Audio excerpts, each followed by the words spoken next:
थे उनके बॉलरों ने स्लो बॉल किए, वो हमने अच्छे पिक नहीं किए। गुरबाज भी उस तरह आउट हुए, रासी भी स्लो वन पे आउट हुए।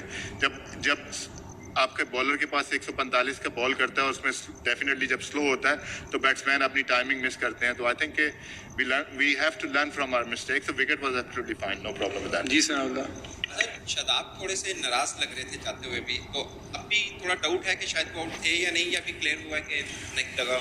देखिए शादाब, जब नॉर्मली इतना बड़ा स्पाइक आता है ना, तो उसमें आपको पता चल जाता है कि आपका बैट लगा है। जो वो खड़े थे, और अगर आप उनका रिएक्शन देखें तो नॉर्मली जब आप निक करते हैं तो आप पीछे मुड़ के देखते हैं, और शादाब बिल्कुल वैसे ही खड़े हुए थे। तो आप अकाउंट से कि लगा था या नहीं लगा था, टेक्निकल वहाँ पे जो साउंड आई है तो उसके लिहाज से तो वो आउट थे, मतलब जो अंपायर ने डिसीजन दिया उससे आई थिंक मुझे तो कोई वो नहीं है। लेकिन एज अ प्लेयर आपको होता है कि क्योंकि वो फील कर सकता है कि यार बैट नहीं था, हो सकता है कि वो उसी टाइम उनके बैट के हैंडल की आवाज़ हो जो जिससे वो आवाज़ आई है।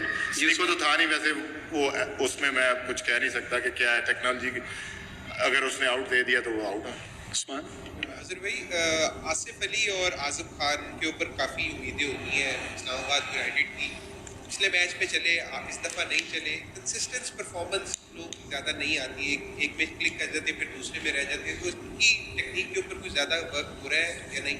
देखिए, आपने इन दो प्लेयरों की बात की। इम्पैक्ट प्लेयर जो होते हैं जैसे आजम है या आसिफ है, दुनिया में आप इम्पैक्ट प्लेयर उठा के देख लें, वो आपको 10 में से 2 से या 3 मैच जितवा के देते हैं। कभी भी ऐसा नहीं होता कि इम्पैक्ट प्लेयर आपको 9 मैच या 8 मैच जितवा के दें। तो अगर दुनिया में जितने भी देख लें, डेविड मिलर को देख लें, पोलार्ड को देख लें, दूसरे प्लेयरों को आप देख लें, मैक्सवेल को देख लें, तो ये सारे प्लेयर ऐसे ही हैं जिसमें आपको क्रूशियल टाइम पे आपको मैच जिता के देते हैं। और हम भी आजम से और आसिफ से यही एक्सपेक्ट कर रहे हैं कि वो हमें क्राइट टाइम पे, जैसे पिछला मैच आपने देखा कि उस सिचुएशन में हम इसी तरह की सिचुएशन थी, क्योंकि इंटेंट पॉजिटिव था।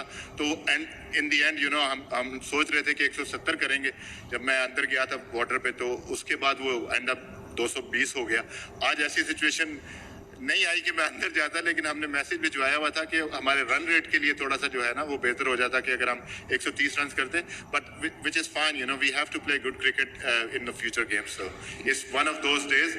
इसको जितनी जल्दी हम भूलें ड्रेसिंग रूम में और मूव फॉरवर्ड कि हम यहाँ से हम इस्लामाबाद जा रहे हैं, हमारा होम मैचेस होंगे, तो we are looking forward to that. जी बेराम।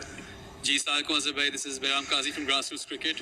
तो हमने कंसिस्टेंटली देखा है पिछले गेम्स में इस्लामाबाद यूनाइटेड ने एक ना एक लेफ्ट आर्म सीमर ज़रूर खिलाया है। पहले रोमान रईस खेल रहे थे, फिर फजल हक फारूकी खेल रहे थे। इस मैच में सारे राइट आर्म पेसर्स के साथ गई इस्लामाबाद। तो इसके पीछे जो रैशनल था और सोच थी वो समझाते चलें, और जो सारे डिफरेंट कॉम्बिनेशंस ट्राई किए हैं इस्लामाबाद ने, क्या आप करीब हैं अपने परफेक्ट बॉलिंग अटैक के अब ज़्यादा, या तो फिर अभी भी कुछ और देखना है? देखें, डेफिनेटली जिस तरह हमने फजल हक फारूकी को खिलाया था पिछले मैच में, हमने टॉम करन को रेस्ट दिया था क्योंकि बैक टू बैक मैचेस थे, तो हमें लेफ्ट आर्म सीमर को लेके आए। रुमान को हमने रेस्ट दिया था।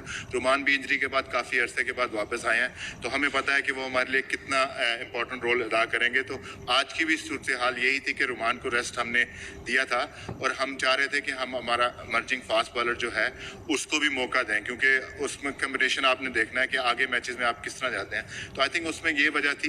और डेफिनेटली जो है लेफ्ट आर्म फास्ट बॉलर जो है वो हमने बात की थी लास्ट ईयर, हमारे पास नहीं था। इस साल हमारे पास जो है ना 2 हैं, तो हम उनको डेफिनेटली यूज़ करेंगे। देन आपका कम्बिनेशन देखना है कि किस तरह। अब अगले मैच में एलेक्स हेल भी आ जाएंगे, तो आपको अपना कम्बिनेशन देखना पड़ेगा कि किस तरह आप इसको काउंटर करते हैं। तो डेफिनेटली मूविंग फॉरवर्ड जो है लेफ्ट आर्म सीमर जो डेफिनेटली, रुमान ने बड़ी अच्छी बॉलिंग की, लेकिन हम ये नहीं चाह रहे थे कि हम उनको रिस्क लें इस टाइम पे, और जो आगे के मैचेस में उनको वो थोड़ा उनको स्ट्रगल हो। Last question Arsalan.